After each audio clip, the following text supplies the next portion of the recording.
මිනිස්සු මරණයට කියන්නේ අවසන් නින්ද කියලා. ඒ මිනිස්සුම සමහර වෙලාවට කියනවා ජීවිතේ හීනයක් කියලා.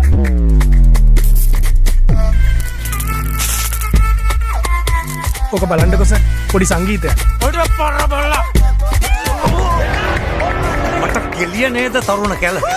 කවුද කො මේ මණ්ඩ ගෙනාවේ?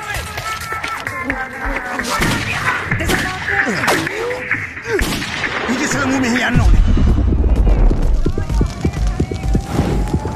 සර්ලගේ ප්ලෑන් වලට වැඩ කරන්න ගිහින් තමයි අර සිපයියෙක් අයියෙක් වෙලා ඉන්නේ සර්.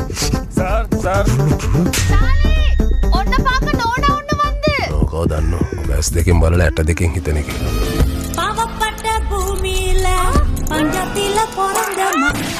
පංජතිල පොරඳම. එතකොට මට පුළුවන් කොපි ඔක්කොම වවුල් කලේ දොරටුවෙන් ස්වර්ගයට යවන්න.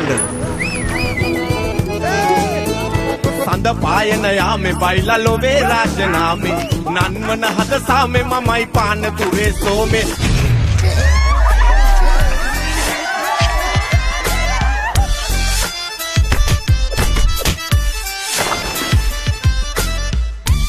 මලුලෑල්ල ඔම්මේ මන්නේ අපර ගත්ත තන් සෝනේ ගන්නේ අපි පෝස්ට් මෝටම් එක තමයි එකටව අපි යරේ. ඒ ඔයි කොහෙද යන්නේ? මහත්තයා අපිට කරදර කරන්න එපා. එතකොට ඩෙස්මන් අපි පිටවස්සෙන් යන්නේ කිස්තරයි.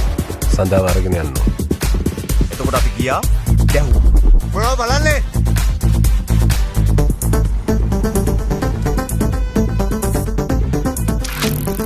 මරණය කියන්නේ ජීවිතය කියන නින්දෙන් අවදි වෙන මොහොත. No.